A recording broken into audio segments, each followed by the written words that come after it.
Évangile de Jésus-Christ selon saint Matthieu.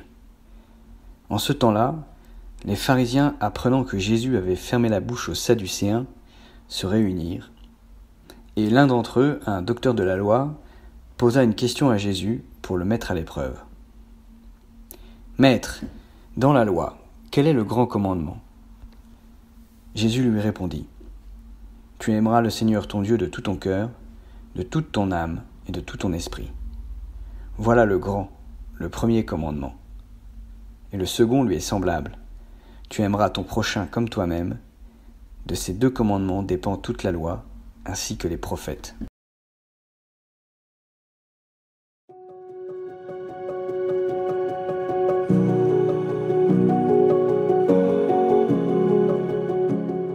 Cette réponse de Jésus au docteur de la loi fait partie des phrases de Jésus que nous connaissons le mieux dans l'Évangile. Nous savons que l'essentiel de ce que vient nous dire Jésus peut se résumer dans ce double commandement de l'amour de Dieu et de l'amour du prochain. D'ailleurs, nous n'avons en général pas de difficulté à accueillir cette parole. Nous le comprenons beaucoup plus facilement que lorsque Jésus nous demande de tendre l'autre joue à celui qui nous frappe, ou lorsqu'il nous exhorte à aimer nos ennemis. Toute la loi consiste donc à aimer Dieu et notre prochain. Nous le savons. Mais le faisons-nous vraiment ? Ce commandement de Jésus est-il passé de notre tête à notre corps pour se traduire en charité concrète ? Qu'est-ce qui, dans notre journée, vient réaliser mon amour pour Dieu et mon amour pour le prochain ? Alors nous pourrions aujourd'hui prendre 2 petites décisions concrètes, l'une pour manifester notre amour pour Dieu et l'autre pour vivre l'amour du prochain.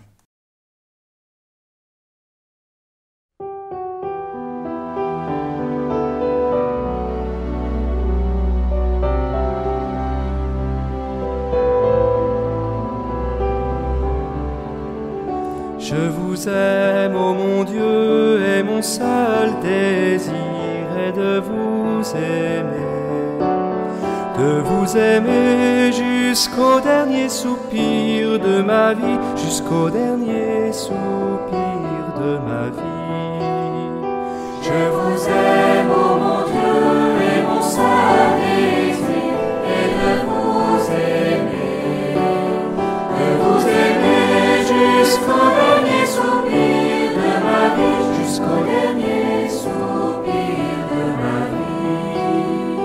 Ô Dieu saint, tu as fait de mon cœur le ciel de ta demeure, un temple sacré, Père, Fils et Saint-Esprit, ton amour est